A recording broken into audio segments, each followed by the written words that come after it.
Tu vois, tu es délaissé comme ça. Hein. Là où tu es en train de pleurer, tu n'as plus d'espoir. Parce que tu n'arrives pas à faire d'enfant. Premier mariage échoué, il n'y a pas d'enfant. Deuxième mariage, il n'y a pas d'enfant. Troisième mariage, il n'y a pas d'enfant. Mais Dieu te fait la grâce du mariage. Pendant que ceux-mêmes qui font des enfants n'ont pas la grâce du mariage. Mais tu es désespéré, tu es abattu. Tes beaux-parents t'ont insulté. On t'a appelé la stérile. On t'a appelé femme qui ne peut pas faire enfant. Quand tu vas au marché, on te regarde, on te lorgne. Chaque fois dans tes relations, en tout cas, ils sont allés faire enfant du homme venir te donner pour te rappeler que tu n'es rien et que Dieu ne t'a pas bien créé et que toi, tu n'es pas une femme qui doit poser. Ils ne sont même pas causants avec toi. À la limite, même ils te maltraitent comme si c'était ta faute, comme si tu étais allé au marché acheter la stérilité pour venir mettre dans ton ventre, comme si le fait de ne pas enfanter là, c'est toi qui as créé la situation. D'autres même vont jusqu'à dire que tu as fait plusieurs avortements. Donc c'est pour ça que tu ne peux plus faire d'enfant. Et ici en Côte d'Ivoire, qu'est-ce qu'on n'entend pas?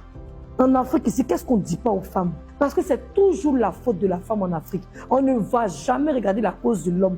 Bon, supposons que effectivement c'est vrai, que ce soit toi qui es le problème, ma chérie.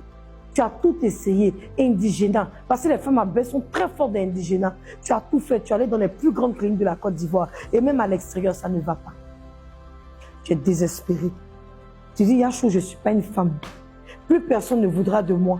J'ai 40 ans. Et quand je vois que j'avance en âge, je me dis que la ménopause n'est pas loin. Je vais aller où? Qu'est-ce que je vais faire de ma vie? Qui va m'aider? Qui va t'aider?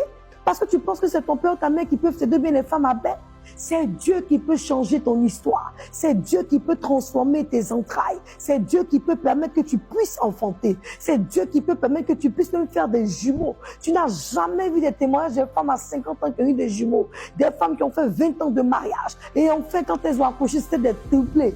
Triplés, je dis bien quadruplés même. Parce que quand Dieu bénit, bénit pas petit. Il rattrape toutes ces années perdues. Et enfin, tu tombes sur l'homme de ta vie. Celui que Dieu t'a assigné. Et c'est avec lui que Dieu ouvre tes trompes et il te permet d'enfanter. My God. C'est-à-dire, il y a toutes sortes de diagnostics qu'un docteur peut donner. C'est vrai, il est docteur, il a été établi. Donc, on doit respecter son diagnostic. Mais le seul diagnostic qui est réel, c'est celui de Dieu.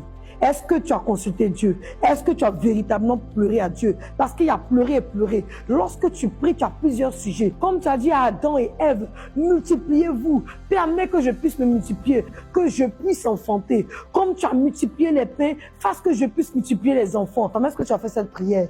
Toutes tes prières, c'est de pleurer. J'ai eu, c'est fatigué. Faut mettre la honte sur les voisins.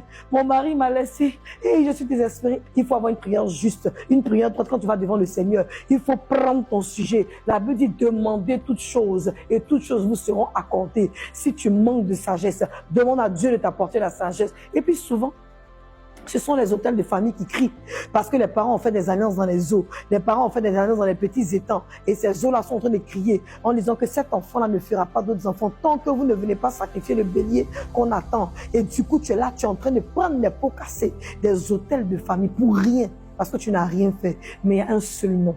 Un nom au-dessus de tout nom, qui s'appelle Jésus-Christ de Nazareth. Tu sais quoi? Tu as envie de discuter avec moi? Tu veux m'expliquer ton problème?